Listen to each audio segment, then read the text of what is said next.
How are ya? You sound a little under the weather like I do. Oh, no, I just woke up about an hour ago. Ah. As soon as we get under there, I'll be fine. Okay. Yeah, you know what? You know what yesterday was?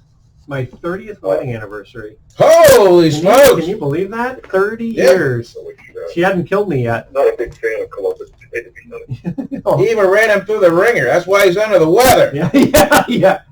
Yeah, I wish I could say that was the case, but unfortunately, no. Getting an Italian moving over to the Western Hemisphere to help investigate the natives. That's really something. Well, my anniversary is on the 14th. Columbus Day is usually on the 12th. Oh, right, It just right. happened to fall. 30 years. 30. Years. There you go. That's a big one. That's a good one, yeah.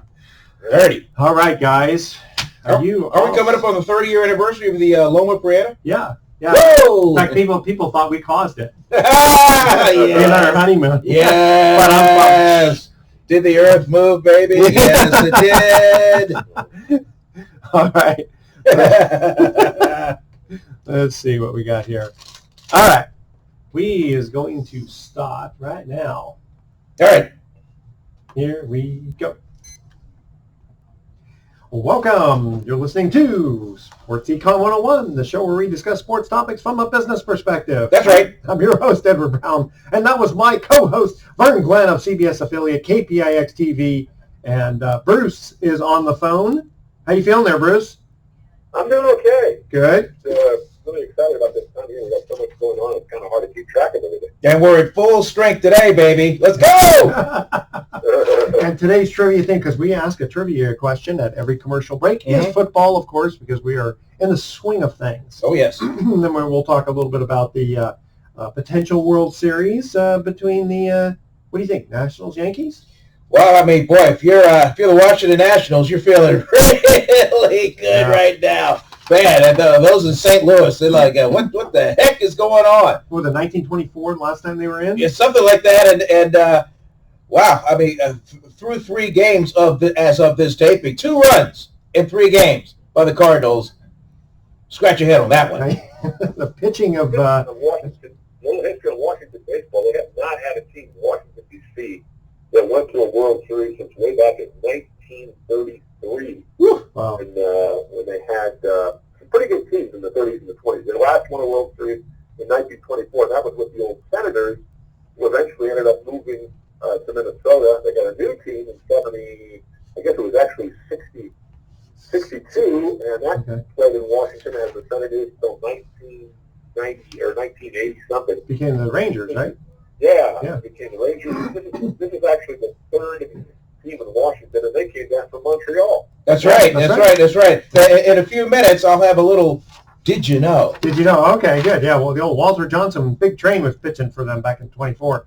All right, this segment of Sports Econ 101 is sponsored by Pacific Private Money, providing mortgage investments that are currently yielding over 7.5%. In fact, it was over 8% last month. Yeah, can you, in today's market, with interest rates going down, you got to check them out. 8%. So, very conservative, too, believe it or not. That's right. Okay. Check them out at PacificPrivateMoney.com and stay with us. You're listening to Sports Econ 101. We'll be right back.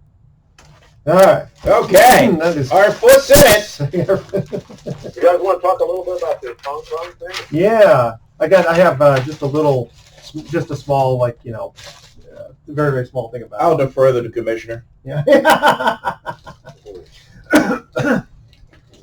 Ooh. I'm here to play basketball. I'll defer to the commissioner. Yeah, it's very diplomatic. Yeah. The way I put it. Come on. Is that a cinnamon roll? It is. It is. You know, it's funny. Yeah, I remember Jim and Tammy Faye Baker? Mm-hmm. Right? Oh, God. Apparently, Jim ordered 100 cinnamon rolls every day to be brought in just so he could smell it. Because he liked the smell. That's what I heard. Damn. I was working, Edward, when I was working in Eureka, this was back in 1976 through 78, he had that TCL club that was sitting in the way. Uh-huh. I remember he used to come on, had him on 11 o'clock at night, and he'd be saying things like, we got to get that brother right now. Send it in right now. Oh, yeah. It was really... Remember Peter Popoff? Huh? You ever heard of Peter Popoff? That name sounds vaguely... The porn star? No. Actually ordered some holy water from him. No. You're like, oh, I gotta find this holy water stuff. Yeah. I'm sorry. Okay, this is not a Peter Papa. Peter Papa. Yeah. Come here, baby. I know, what I'm Peter Papa. We're not here to disparage anybody. That's right. Because we are recording this for YouTube. All right. All right, here we go, guys. Welcome back to Sports Econ 101. Edward Brown here along with Bruce McGowan and Vern Glenn. All right, guys, what do you want to start off with? You're driving. I'm driving. Yeah. Okay. First thing is the Nationals and the Yankees World Series. What do you think? What would that do if they get in together? What would that do for viewership? Would it be good for ratings? You know, it all being an East Coast, but there's always the excitement of the Washington Nationals now not being in for so long. If I was Fox, I'm guessing Fox has the World Series, but if I'm them, I build it up like this. This is a David Goliath. This is the Washington Nationals, the upstart ex-Montreal Expos, Washington, D.C. baseball, the sad Sacks, 19-31 at one point in the regular season. Yeah. They turn it on. They just get in the tournament and just light it up. And then you have the New York Yankees, 27 World Series coming in. Yeah, but Babe Ruth's not playing with them anymore. Well, yeah. But Jeter retired. Absolutely, but still, hey, it's the Yankees. It's the evil empire. You know, spreading their brand. You know, it's so funny you mentioned evil empire, and suddenly, I was thinking the New England Patriots, who were like, the upstarts when they beat the Rams in the Super Bowl, right? And then suddenly they become that evil empire now. Absolutely. So many. Hey, you know what? The listeners in the greater Houston area right now, they're watching or listening. They're probably down. Hey, slow down. Slow down. Series is tied up and getting. Hold on now. We can play some baseball down here in Houston, and we're going to show the country. That's it. And we can stand up to them Yankee boys from New York and the Bronx. That's what they're thinking. Yeah. You guys have to remember one thing about Houston. That team was a lot. The front office let them pretty much tank it for a few years so they could build up draft picks and build up their farm system, and they did it better than anybody else. And this team, if you look at how young they are, with these young veterans, and then the pitching staff with guys like Garrett and of course Verlander, and a pretty good bullpen. I mean, as much as I like the Yankees, they don't have the pitching that the Astros have, and I think pitching always usually prevails. That's one of the reasons why the Nationals are winning this. Yeah. You got Steven Strasburg and Max Scherzer, and a pretty good bullpen. Look at what the Cardinals have done in this series. As we speak, it's scored 2 runs in 3 games. Now that could change in the next few days, but I don't think it will.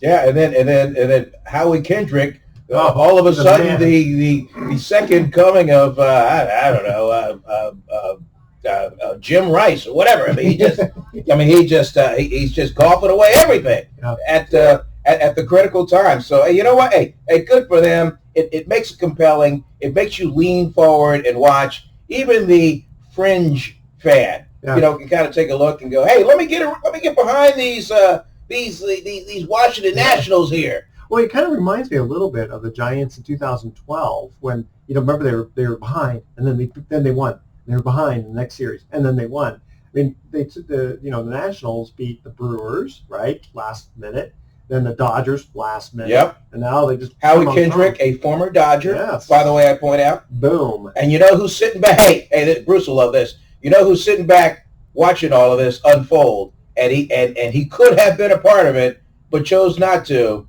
and that would be the fellow who left the Nationals for the Philadelphia Phillies, Mr. $400 million. Yeah, Bryce Harper sitting back going, gosh darn it, expletive. Yeah. I could have been a part of that.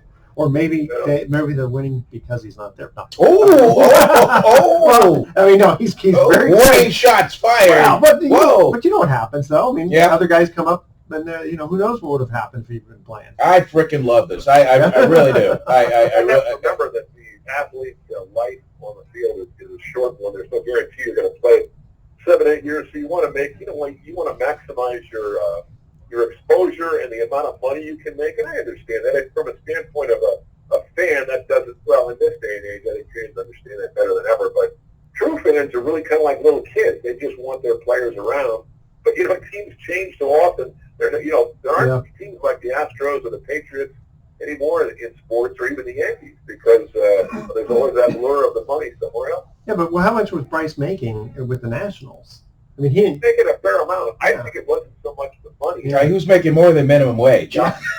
Philadelphia has been a pretty good franchise, even though recently not so much, but over the last 20 years or so, they've been a much better franchise, much more solid than the Washington Nationals. Now, that's only a part of it, I'm sure. I'm going to say the Philadelphia Phillies were probably, arguably, Major League Baseball's biggest disappointment. Yeah. Because there was so much build up for them to go out there and really do something, and they fell flat in the end. Now they don't have a manager.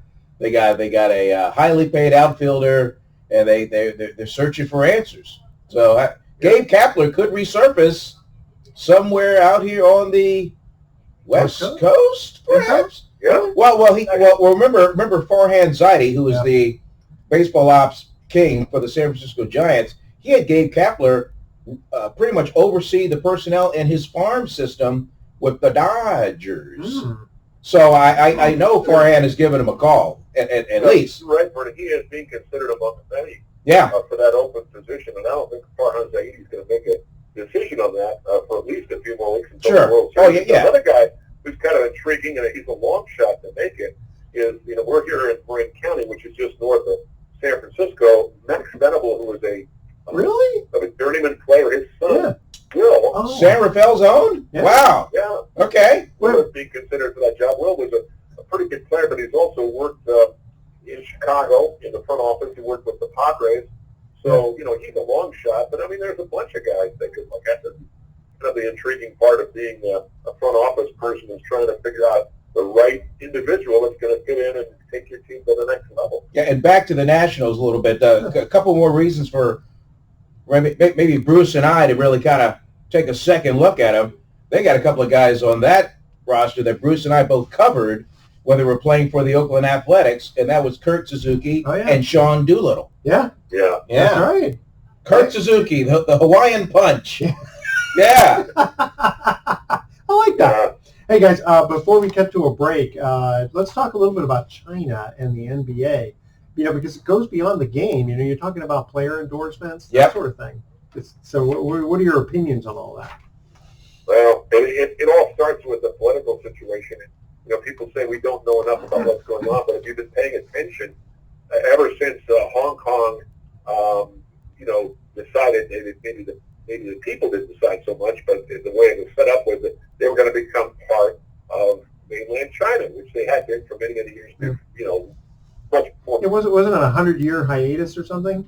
Something like that. But people who grew up and are young people, and also middle-aged people that are established, want to have some autonomy. Yeah. And when Daryl Morey, the general manager of the Houston Rockets, tweeted this little, what I thought was pretty innocuous, just an opinion about these people who should have freedom, the Chinese government got all, puffed up and upset about it. Now they're... Got the panties twisted up in a knot, didn't they? Yep. Yeah, not a good thing. Not a good thing again. And then Morey deleted the tweet, but, in Twitter world, I mean, once you hit send, it's out there. Yeah. That's tough, though, like you said, because, what we look at is pretty innocuous from our culture. He's not disparaging anybody. He was just saying, hey, I support independence. But in that culture, that's the problem. You make a comment like that, and nowadays, it goes worldwide on Twitter or any of the social media, and so people are much more sensitive to this stuff, and it's created. LeBron James checked in on it. He was upset with Morey. He said that, hey, you should be commenting on things you don't know about. Well, I think it's pretty basic. Yeah, and here's the other thing is, what if he would have tweeted, hey, Hong Kong, I think you should get in line with China because they're the one who own you now. That wouldn't have worked out either. Hey, guys, we're going to cut to our first commercial trivia question. More on this later. What's that? More on this later. Yeah. Exactly. Okay, we're talking football here. Let's see here. I got an easy question. In your opinion. Somewhat hard. In your opinion, it's easy. Come on. Okay, really, I think you'll know this. All right. I have to start you off with a softball question here. Which NFL team, right, there's only, 32 of them? 30, something like that? 30. Which NFL team features a helmet logo on only one side of their Oh. helmet? Edward. I had to give you Edward. Why don't you ask Bruce and I what comes, 1, 2, 3, what comes after 3? Okay. And it's before 5. Okay, there you go. All right, stay with I don't want to narrow it down until I have all the facts. Stay with us. You're listening to Sports Econ 101. We'll be right back.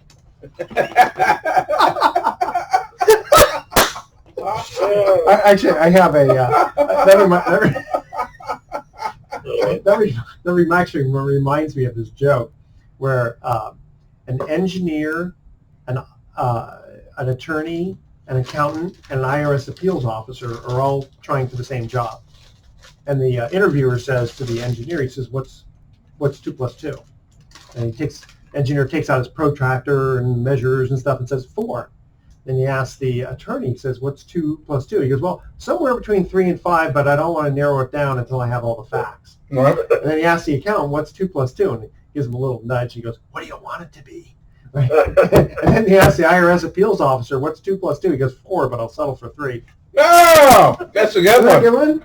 I'm trying to remember that one. Yeah, this is one of those nice and clean ones. I have to remember that one. That's good. The accountant, what do you want it to be? Yeah. Good one.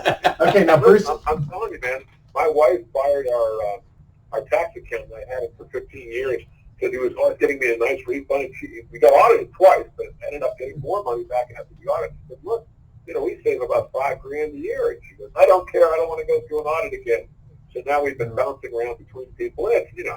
It's nothing terrible, but it's like several $1,000s. It's a different. Oh yeah, the audits. Yeah, Bruce, man, for the last, I want to say, at least 5 years, maybe more, we've gone to the Marin County assassin, Paul Nabe. Is that right? Yeah, Paul Nabe, tax services. Well, his cousin or sister, Marianne Winstead, brilliant. She's brilliant. She and I went to school together at College of Marin and Golden Gate University. And she ended up going into tax practice with one of our professors. Wow. Yeah. She's a very, very nice lady, very humble, and just absolutely one of the most brilliant women or people. You're in Marin, Edward? I think she's probably in San Francisco. Okay. Yeah. Okay, so I'm going to tell you one more joke, and this is a cute one that your daughter may like, Molly. All right. Okay. The teacher's asking, it's a spelling quiz, and so it goes to the students, goes to the first one and says, "Okay, Old MacDonald had a," and the kid says, "Pig, P-I-G," because you have to say it and you have to spell it. Right. And it says, "No, next one." Goes, "Old MacDonald had a," goes, "Horse, H-O-R-S-E." Goes, "Nope, that's not correct." Third kid raises his hand, calls on him, she goes, "Old MacDonald had a," he's all, "farm, E-I-E-I-O." Cute? That's cute. That's a cute one. That is cute. The kids like that That's one. cute. Hey, getting back to the other joke. Yes. Who were the 4 guys? Okay. I have to write it down. First one's an engineer. Hang on. Let's see. Hang on. Engineer. The second one is an attorney. Attorney. The third one's the accountant. Accountant. And the fourth one is the An IRS guy. IRS appeals officer. All right. God, this autocorrect. IRS appeals officer. Okay. All right. Engineer breaks out the protractor. The attorney says, "I want to say it's between 3 and 5. 3 and 5, but I want to really get all the facts." Exactly. Accountant says, "Well, what do you want it to be?" That's right. And the IRS appeals officer That is 4, but I'll settle for 3. 4, but I'll set up for 3. Okay, all right, I got it. I got it. Yeah. You got them all? Yeah. You never know at a banquet. I could pull that one right out. Oh yeah. Especially if you're talking to any kind of business people. Hell Like yeah. that. Yeah. If you ever have to go to an IRS, meeting with those kind of guys, yeah. Right. Yeah. Okay, here we go. Welcome back to Sports Econ 101. Edward Brown here. Bruce McGowan's here, and Vern Glenn's over there. Here. Okay, got everyone present? Yes. Trivia question number 1, a very softball football question. What NFL team features a helmet logo on only one side of their helmet? I'm going to lateral this one to big Bruce McGowan. Take it, Bruce. Well, it's the Pittsburgh Steelers. One of the reasons I've heard, again, this may be a legend, why they only have a logo on one side, which is a pretty cool logo, by the way. It's the same one they've had for a long time. Yeah. Was that because when they first started putting logos on helmets, and this would be back in the early 1960s, that they didn't have enough logos to go around, so they just put one on the helmet. The Steelers used to just have a plain black helmet. Matter of fact, most teams started putting the logos on, as I mentioned, in the early 60s, and they apparently didn't have enough to go. The original equipment manager didn't have enough to go around. This is a legend. So they only put one on per helmet, and that sort of tradition, I guess, stuck. So there you go. Yeah, I'll buy that one. That's pretty good. Yeah, that's a good theory. And still to this day, the Browns can't afford any. Well, didn't they have that little the Brownies for a while? I think they went back to the plain brown helmet. It is kind of a distinctive looking helmet. You know, I don't think there are only a handful of college teams that they have that color, and most of them have a logo. So, you know, maybe the Browns are doing it just to be traditional, you know, going back to the days. It is orange, Brown and Paul Brown and all those other brownies. Yeah, kind of a burnt orange kind of thing. And when Paul Brown went to Cincinnati and started the Bengals, remember the Bengals on the side of the helmet, kind of the block lettering. Yeah, I didn't like that. Yeah. I like that little tiger looking one. It's kind of cool. I do. Yeah, and do you remember the Jets changed theirs to like a They paper changed airplane jet? Yeah, they changed a bunch, but I like the traditional, you know, white helmet, green, and then on the side the little jet. Yeah, that's what I like. You guys have to admit the two best logos are the Raiders and the Cowboys. No question. Cowboys just a star. In the NFL, yeah. Well, but it's distinctive, Edward.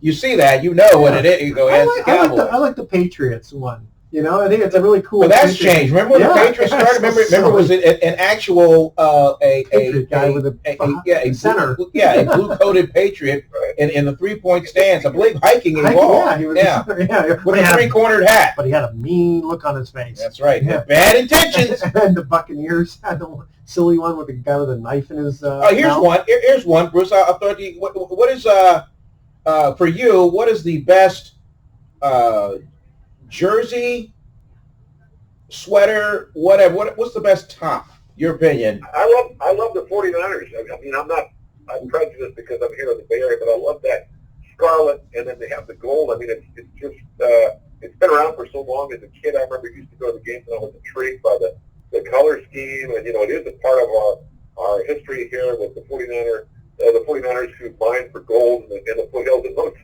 them didn't do so well, but they used to wear those bright red shirts, and they were looking for gold. So, you know, it just seemed like a natural fit. I love that. I think I'm just a little prejudiced here in Northern California. David, what about you? Your favorite? Oh, boy, that's a tough one. I don't know. I always like the turquoise of the Miami Dolphins. Yeah, I love it. Yeah. It's funny. I was at the gym, and this guy had Miami Dolphin shower shoes on, and I pointed out, I go, "Oh, hey, man, a Dolphin fan." And the guy goes, well, not for the reason you think. I just like the mammal. I'm like, hey, okay, all right, buddy. Hey, whatever turns you on. My favorite jersey sweater or not, the Chicago Blackhawks red sweater. That is, I love the logo. I love everything about it. I mean, to me, that's my personal favorite. Right, not your Virginia Cavaliers? I got a bunch of that swag in the drawer. I say that, but personal. If I had to walk around in one, and I normally don't, I would wear the Chicago Blackhawks red sweater. Yeah, the red one. And guys, you talk about jerseys that are colorful. How about the ones that the Warriors have worn for off and on for many years? The ones with either the blue or the gold color. Yeah, I do like that. You know, profile of the Golden Gate Bridge in the city. I do like that. Yeah. But it's not the Golden Gate Bridge; it's the Bay Bridge. A lot of people make the mistake. Right. They just look at it. Yeah. I mean, anybody that doesn't live in the Bay Area, they just look at a bridge and go, "Oh, well, it's the Golden Gate Bridge." Well, it's the Bay Bridge. When my aunt came out here and she saw the Golden Gate Bridge, she says, "It's red. It's not gold." You know what, Edward? I'll be honest with you. When I came out here, 30 years ago, I thought the same thing. Yeah. Why is it called the Golden Gate Bridge if the damn thing's red? The hell? What is somebody? Oh, dude, body of water. It's Golden Gate. Oh, okay, all right. I get it. But I bet a lot of people out there they just don't know. Yeah. now. You know what's amazing about the Golden Gate Bridge, guys, not to get off on an historical thing, but it was built during the height of the Depression. It only took about 3 or 4 years to build. The Bay Bridge, after it had been collapsed by the earthquake, and they tore down the old one, just the eastern part of that span took something like 18 years to rebuild. So, wow. You know, why did they do it so well back in the 1930s? Well, it's the same thing with the Empire State Building was built in what, 2 years or something ridiculous? Crazy. Yeah. You know, these guys go, listen, we got to work. If we don't work hard, they're going to get another guy to take our job. So we got to prove to them that we can work hard. Mm-hmm. Oh yeah, absolutely. And then even during World War II, just all the ships they were building so quickly and planes, it was ridiculous how fast. Hey, just really quickly with the Miami Dolphins. So you think some of the old guys are still got the champagne on ice for now? Well, yeah. Are you kidding me? They're on the 4th or 5th bottle. Though the way it's going for the Dolphins this year. No. What I mean is, don't they usually keep it capped? Until a team finally loses a team. Yeah. Okay, and at the taping of this, we have the 49ers and we have the Patriots. Exactly. So yeah, let's talk about the 49ers for a minute, because I believe they're a victim of East Coast bias, because by now, I mean, they haven't won in so long consistently. People have kind of forgotten about them. Sure. It's a team that really, you know, outside of the Bay Area, nobody really knows. Yeah, they know Jimmy Garoppolo because he played for the Patriots. Yep. It was Tom Brady's backup. But after that, that's it. That's unknown. And then then they start the season, they win a game, okay, all right, hand clap. They win another one, okay, hand clap. Yeah. Then they win, another one, and then it's like, oh, well, who have they played, man? Yeah. They played, well, now they went down to L.A. and they beat a team that was in the Super Bowl last season. Granted, it was probably their worst game played in this particular era of Rams football, but still, I mean, and I say this because I was in L.A., I was covering that game. I had Rams 49ers. Yeah. Let me tell you something. That defense, it is unlike any defense that you would have commonly known in this area. I mean, this was a defense. This was, I want to say, Jim Harbaugh 2012-ish. I mean, the way they play and get after it. But these guys, they're young. And they're I'm telling you, they just pin their ears back, and whether it's a run play or a pass play, I mean, it is a feeding frenzy defensively when that ball is snapped. And as Mickey would say in Rocky, knocking at Tamara. Yeah, yeah, absolutely, yeah. They're not afraid of that. Hey, Bruce, you being a traditionalist, what did you make of Nick Bosa and the sack of Baker Mayfield, and then mimicking the flag, playing it into the ground from just getting him back from 2 years ago when Mayfield did the same thing, then playing for Oklahoma against Bosa's Ohio State Buckeyes? Well, you know as well as I have learned about people wanting payback, and you've been knocked down. There's nothing better than knocking the other guy down. But Nick Bosa, only 21 years old, if you look at some of the moves he makes. And that's the thing about the 49ers. You were talking about that defense, just the way they move, the intelligence of the players, the way they brought in the defensive coordinator, Robert Saleh's philosophy. And Kyle Shanahan, lest we forget, he was a ball boy with the 49ers back in 1994 when they won the NFL championship, and his dad was the offensive coordinator. So he got to hang out with George Seifert and all those great players and Joe Montana and watch them play. And then his dad became a great coach in Denver, and then Kyle became an outstanding assistant. So Kyle has just been so ingrained in football, and he's extremely. There was a play, I guess, Vern, a couple of weeks ago against Cleveland where they were lining up, and Shanahan on the sidelines before the quarterback Garoppolo even threw the ball, he said touchdown. Yeah. With the formation that they had an opportunity to score as long as the guy held onto the ball. That's exactly what happened. So, you guys, as you mentioned, they got some good young people. And John Lynch, the general manager, Hall of Fame finalist, Stanford educated, terrific defensive back with Miami with Tampa on those great teams. I'm telling you, man, the 49ers look like they could be good for a number of years here. I like the fact that, and you brought it up, you touched on it a little bit. I love the fact that Shanahan and Sean McVay, who also has an NFL pedigree in his own right, even going back to the 49ers, how they're all contemporaries, Bruce. I mean, they all kind of grew up Yeah. together in that NFL environment. Smart guys, know the game, study the game, innovative offensively, and I just love how it's all coming together for all those guys. Even it's family. It was a family affair. I mean, Yeah, it is. His granddad, John McVay, was the driving force that helped put the 49ers together in the 1980s. He was the general manager, and now his grandson is one of the best coaches in the NFL. Hey guys, That's the beauty of football. It's a big world that yet it is. all right, guys. in typical fashion, Bruce. Once our engine really gets going, Here comes Edward to cut to a commercial break. I got to throw some All right. water on you guys here. Okay, second trivia question.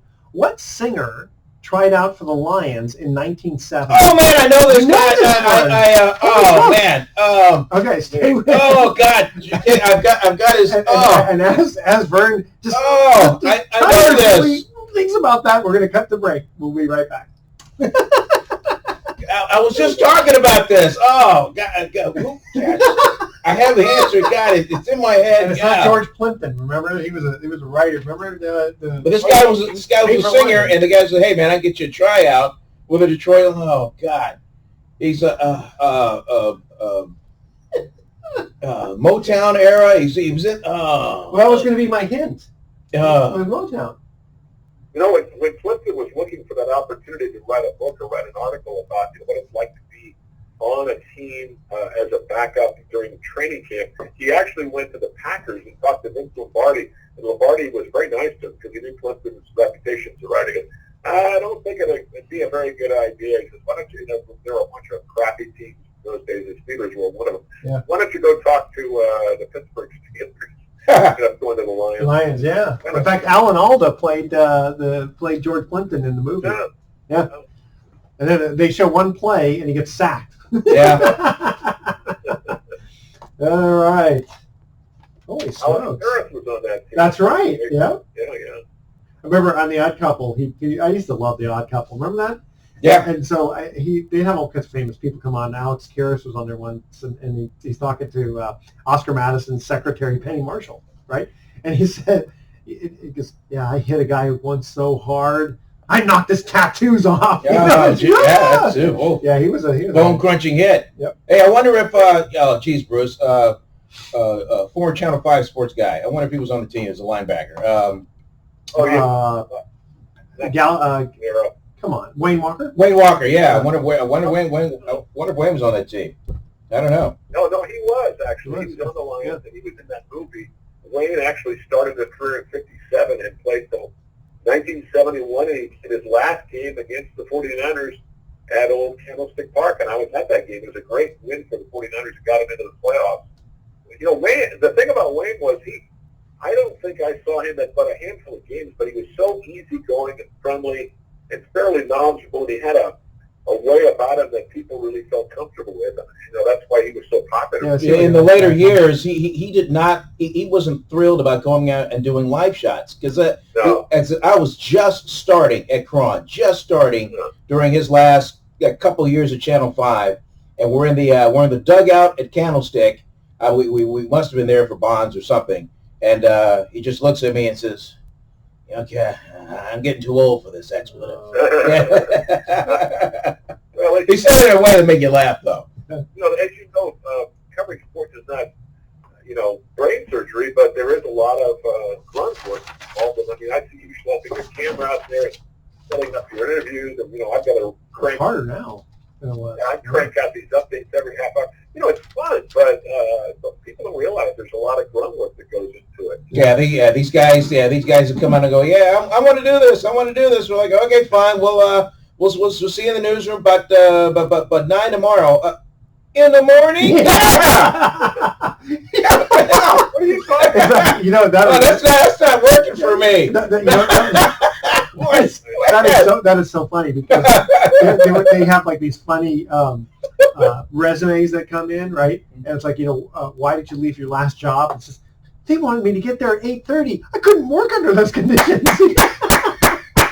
But anyway, ridiculous. Nowadays, though, it's amazing. Like at Google, like all the food is free, for lunch and all that. They have the Well, it should be. I mean, they're making billions of dollars for crying out loud. No, Well, I mean, Yes, here's the theory. yeah. You provide lunch, you put everything there where everybody, you put even a gym there.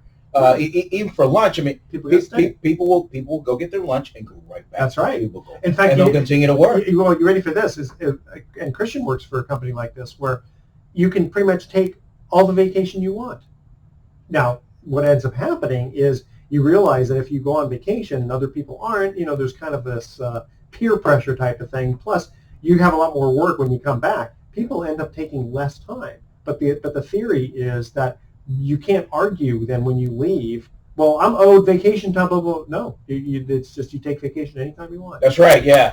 Pretty cool. I'll tell you this: in almost 30 years in this market, Bruce, and Bruce probably said, I've never taken all of my vacation owed to me in a calendar year. I've never taken it all. Now, can you bank it for only so long though? At Cron, it could carry over. But even then, I mean, the peak times where you would normally take vacation, there's always really something going on sports wise, so you can't get away. And then the down times where you might think about it, it's during a ratings period, and you still can't get away. So you end up never using it all. So it just in your case too, I think having a marriage and kids at a normal time in your life. You kind of in the back of your mind, you're thinking, I gotta be out there, setting a good example and bringing the bread home.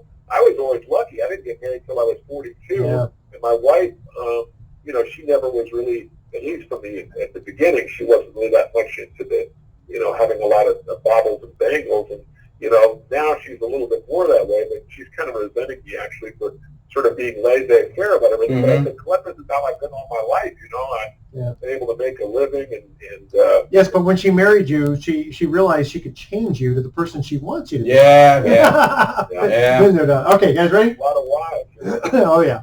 Here we go. I'm real happy with me right now because the last month and a half, I haven't been an invalid, but I haven't been able to do the kind of things I was doing before. And it's going to be a few more months before I get back to normal. And she's just really tired, and she's got cancer she's dealing with, which is on hold. But she never complains or talks about it, but it's in the back of her mind. Sure. So and we got the 14-year-old, and I keep telling her, I said, we're doing fine. We got money put away, but how women are always Security. worry a lot more than men do. Yeah.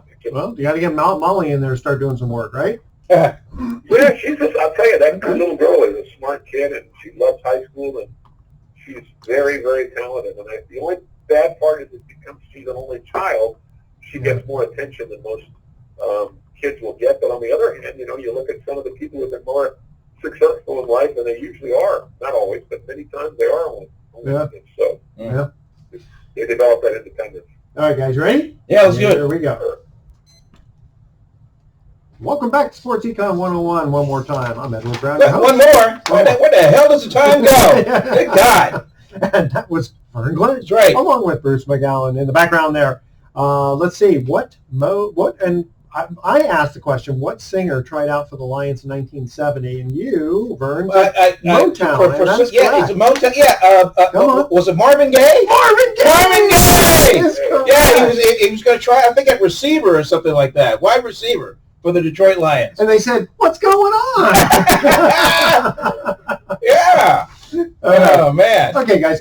Now, this happened, again, we're recording this a little bit early, but last night was the Packers-Lions, and NFL replay. Those referees. Yeah. I mean, what about throwing a challenge flag for a, quote, bad call? Yeah. Calling a illegal use of hands on Flowers when he only touched the pads, not, versus the face. It's just so judgment call. I mean, bad angle, whatever. The rep thought he saw it. That's crazy. But hey, you give Aaron Rodgers just a little bit of hole, a little bit of opportunity. He's going to take advantage. And how do you like the running back, sliding and not going in for the touchdown to give the Lions any chance? Yeah, well, smart. Very smart. But, I mean, you got to trust your kicker's going to make a 23-yard field goal, which he did. Chip shot, yeah. And that's it. So the Packers now lay in wait for the Raiders, who come in after coming off a bye week. I'll tell you, the Raiders are fun to watch because they are. 20%. They have a lot of young, unproven players, and a guy to keep an eye on this weekend wide receiver they picked up from Buffalo named Zay Jones. Zay Jones, yeah, he was a second-round pick. Up some pretty good numbers. Yeah, second-round pick of the Buffalo Bills, came in, led the team in receptions last year, but the team was so bad, it was the mistakes that he would make were glaring mistakes to the point where people kind of thought he was a little bit of a bust. And all of a sudden, the Raiders, who were thin at wide receiver, they only have 3 healthy wide receivers, traded a 5th-round pick to get him, and apparently during the bye week, he and Gruden have it's just been like a little crash course Gruden camp type thing to get him up to speed, because he needs him. He needs him to make some plays, especially when they go to Green Bay next week. They got Green Bay and they have Houston, which are two road tests for me. John Gruden was asked about this. Said, "I'm going to teach him a bunch of plays, and I have been, and I'm going to teach him some more plays." And I could just see Gruden dogmatic and hardworking. Spending a lot of time. Gruden loves offense, and I think he'll, as you mentioned, Vernon, I think he'll spend a lot of time. And I've listened to Zay Jones, a couple of interviews with him. He's a really bright, easygoing young man, and you have to have the talent. But he's got, it looks like he's got the talent. He's from a small college. Remember Jerry Rice? I'm not going to make comparisons to Jerry Rice, but just remember that some of these great athletes, Jerry Rice went to Mississippi Valley State. Yeah. So, it's funny. I have a fellow college parent of mine who works for the Buffalo Bills, and so he texted me the other day, and he's like, "What are they doing? Man, they trading for Jones? Yeah, he was awful. He sucked." So that's kind of his opinion, his opinion of what the Raiders went out and did. So there's a few players once they go to a new team, sometimes a change of scenery will do you some good, and it's just going to have to in the case of the Raiders, because they need receivers to make some plays for Derek Carr. Change of scenery on the topic here. SoFi Stadium, soon to be the home for the Rams and Chargers, which is actually kind of smart. Why do you need a football stadium for each of them? I guess, there's a kind of a fair distance. Well, I'll be honest with you, I like the old LA Coliseum, and I know it's not, as modern, obviously, as some of these other places, but it has such great tradition, and the tickets aren't that expensive. They hold about 85,000 seats now. That's the reason. Well, I don't know about that, Bruce, being the father of a couple of boys who I treated to a Rams 49er game. It cost me $240 for 2. Oh, well, you probably have pretty good seats. The seats were good because I wanted to have a good experience, and for them and for me, it was my last visit to LA Coliseum for a Rams game since the movement to a new house. So that'll and you're right. The Coliseum is old, 1923. Wow. 1923, and USC's called the Coliseum their home since 1924. Wow. So, long time. So, if you think about the Olympics, my dad went to the Olympics as a kid in 1932 at the LA Coliseum. Yeah, that's right. Yeah, that's really helped. Great track and field there. The Rams played there for many, many years before they went to St. Louis and came back to LA. And, of course, the Raiders, during their 15 years in LA, they played at the LA Coliseum, so there's a great tradition. And for all the great history of the LA Coliseum, let me tell you something. The locker room, I can only speak for the visiting locker room, but the locker room was so small. I want you watching, and I want you listening out there to look at your, I'm looking at a wastebasket on the side of Edward's desk. Locker room's about that small. Wow. I mean, it was so tiny, you could not get in there to do player interviews. The 49er reps, they'd have to bring the player outside of the locker room into the little hallway underneath the stadium just to talk to us. It was so small. It was so cramped. How did the players get changed? They were in there like sardines. Obviously, when they built this thing in 1923, I guess they didn't build it with the mind of 300-pound men, side by side with each other. Yeah, but for 85,000 people, though, I mean, you got to figure you're going to have some, it's going to be big. Maybe they built the stadium and the stands, and they were like, that's right. We need to build some dressing rooms. What about the home team's locker room? Is that nice? I've not been in there. Maybe Bruce has, but I've not been in the. It's adequate. The smallest clubhouse I've ever been in was in Wrigley Field in Chicago for the visitors. Oh my gosh, Bruce! Yeah, another tiny one, teeny tiny. They want to just kind of stick it to you. It sounds Yeah, like. I remember. So SoFi is paying $30 million per year for 20 years for the naming rights. And also they're going to become an official partner of both teams. Now, it's being built in Inglewood, and I'm trying to remember my geography. How close is Inglewood to San Diego and also LA? Well, Inglewood is more. Inglewood is Los Angeles. Yeah. Not smack dab in the middle of LA, but that's where the Lakers. And it probably takes. Geez, how many? Wait, a couple hours to San Diego? Yeah. Yeah. So you're not on the edge. You're not down in Orange County. You're up, not that far from downtown. Inglewood to Los Angeles, Edward, is vast, Potrero Hill to downtown San Francisco. Neighborhood area. Not that big an area, geographically. So what about the Chargers fan base? I mean, well, a lot of them come up from San Diego. Yeah. I think, and also I think the curiosity. Original home for the Chargers was Los Angeles. Yeah. From what I've heard, guys, I've heard half the crowd usually roots for the other team. The Rams, hey, you know this. The 49er game, it was all 49ers. I want to say it was 70%, 30% 49ers in that stadium. And that's crazy because the Rams they went to the Super Bowl last year, and usually I couldn't believe it. I took a video of the crowd and posted it on Facebook because I was my jaw hit the ground. I was like, I cannot believe it. I mean, I understand when, if the Rams were a terrible team, that'll happen. But when they had a Super Bowl team, that's kind of embarrassing. You have to remember one thing: they didn't have a team. They didn't have any football team for the better part of 20 years. Yeah, true. Also, when they did have teams back in the 1960s, 70s, 50s, the Rams were good, but they never were a champion. And also, the Dodgers and the Lakers have been so good; they've had fan bases. I think people in LA are just kind of blasé. I hate to say it, somewhat similar to here in the Bay Area. We have a lot of people from a lot of parts of the country. I was talking to a Raider fan the other day, and he was complaining about how he's seen all these bad teams. And I said, well, what about the 1970s? I wasn't around here. I was in New York. Right. And for years, fair weather fun. And for years, the football team in Los Angeles was, maybe still is, the USC Trojans.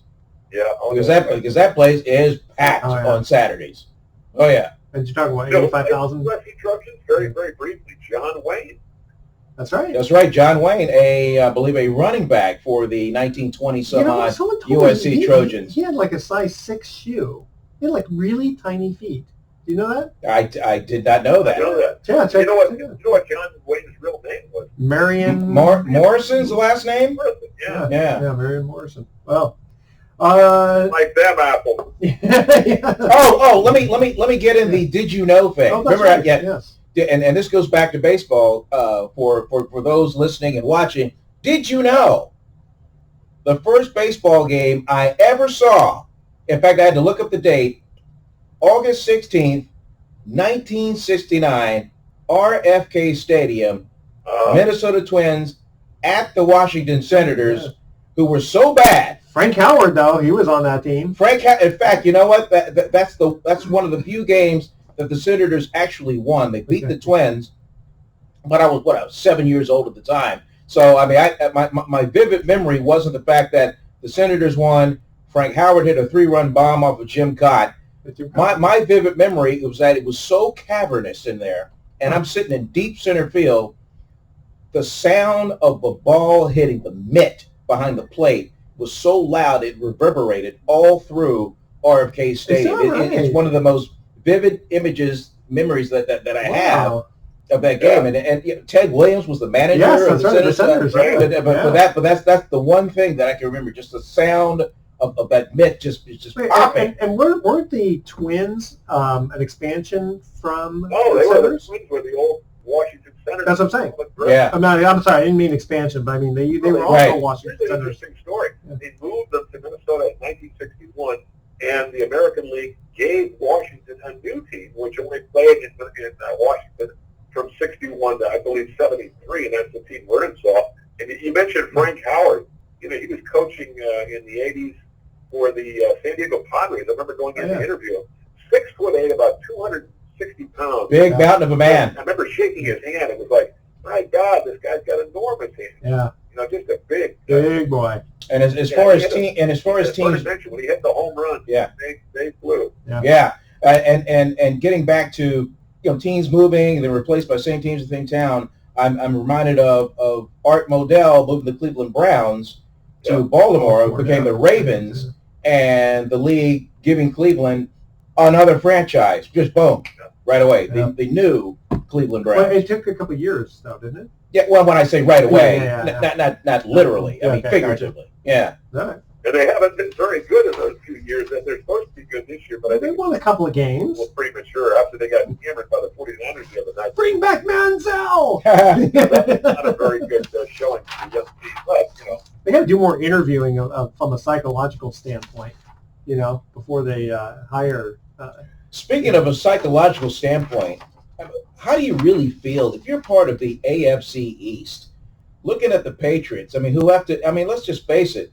I mean, they just bottom feed from that division. I mean, they're going. I mean, they go through that division. I mean, that's at least 7, 8 wins, almost guaranteed for the Patriots. Just mowing right through that division. Yeah.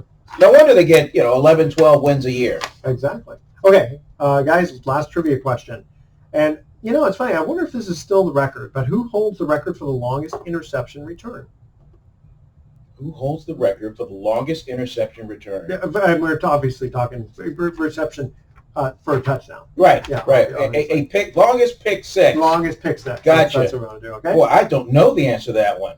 Huh. You will know the player, though. Sure. At least it's somebody you'll know. But it was one of these 99-yard, to the house. 107 yards. 107 yards. Which the thing is, I mean, isn't it 10 yards long?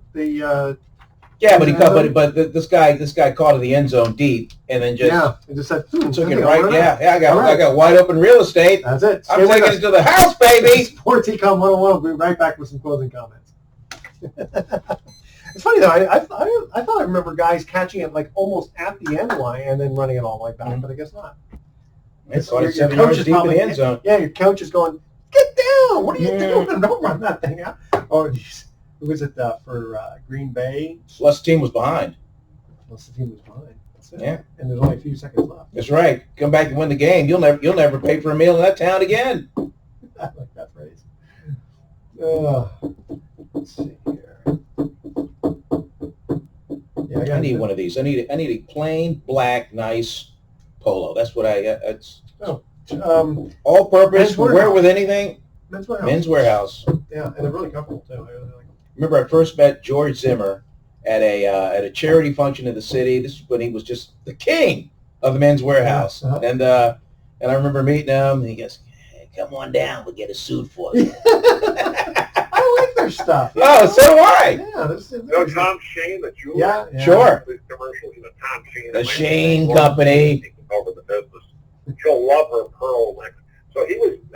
There were a bunch of people from sponsors at KNBR. This was back in the 1990s, and Tom Shane has a very distinctive style. And so I met him, and he goes, "I understand you do an impression of you." He's kind of kidding. I understand you do an impression of me, so I did it. He looks at me and goes, "That's not very." And he walked away. All right, guys, I got some calls to make, so we're gonna have to cut this out pretty soon. We're holding up business, We're holding up Bruce. business here. Okay, Right. here we go.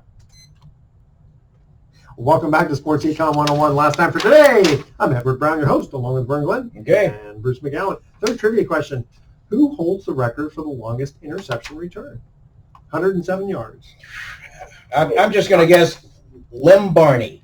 There you go. Never heard of him. There's a Hall of Fame quarterback. No. Someone in the last 25 years. Yeah. In the last 25 years. Okay. In fact, even less than that. All right. Do I get a clue? Yes, you do. He played for the Ravens.